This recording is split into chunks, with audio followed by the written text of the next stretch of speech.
तो भी कोई लीडर आज तक आवाज़ नहीं उठा सका, तो उसके लिए भी हमारे कौम को और मुसलमानों को बहुत दर्द की बात है। नौजवान बच्चियों को और छोटे स्कूल के बच्चों के पीछे फॉलो कर करके उनके ऊपर कैमरा जो मार रहे हैं ना, मुसलमान कौम के बच्चों को ऐसे टॉर्चर दे, क्योंकि 10-12 साल की बच्ची के पीछे लगकर उसमें कैमरा लेने की चलता है, उसके ऊपर भी मैं केस करूंगा जी। आज हमारे पूरे हिंदुस्तान में, उसमें खास करके आज कर्नाटक में बहुत हिजाब के सिलसिले से बहुत हलचल मची हुई है।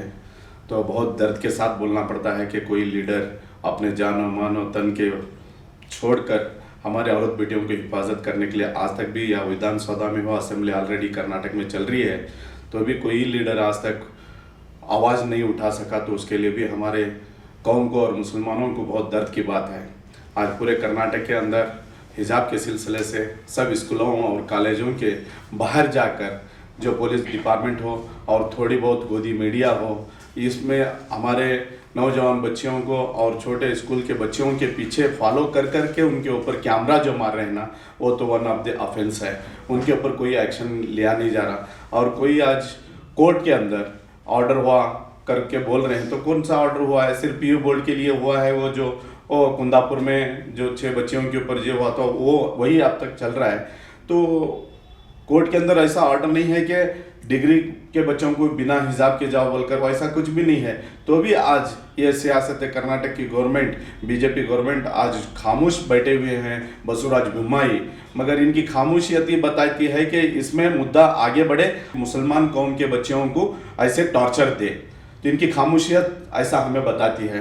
तो उसके लिए मैं ये कर्नाटक के बीजेपी गवर्नमेंट को और ये बसवराज बोम्माई जी जो है, तो आप ख्याल करके देखिए, इसमें जो पढ़ाई के मामले के अंदर भेदभाव नहीं था आज तक, आपके गवर्नमेंट के अंदर भेदभाव शुरू हो रहा है। उसलिए आने वाले दिनों में बहुत बड़ी आफत आने के नज़रअंदाज दिख रहे हैं। तो ये जो जहर फैला रहे हैं आपके लीडर्स, आप ये यत्नाल जैसे, मुतालिक जैसे, ये बहुत बड़े हमारे देश के गद्दार यही लोग हैं। और कर्नाटक में रहते हुए आज तक भी हम नहीं सोचे थे कि कर्नाटक में ऐसे हादसे होंगे और ऐसे चलेंगे बोलकर। आज छोटे बच्चों के ऊपर जो थोड़े बहुत गोदी मीडिया के लोग जा जाकर उनके स्कार्फ काटने के लिए और गेट के बाहर खड़ा करके, थोड़े बहुत स्कूल वालों ने, मैनेजमेंट कमेटी वालों ने बाहर ठहर के वो औरतों का बुर्का निकालने लगाना और छोटे बच्चों का मास्क ये हिजाब निकालने लगाना, ये सब तो हम बर्दाश्त नहीं कर सकते।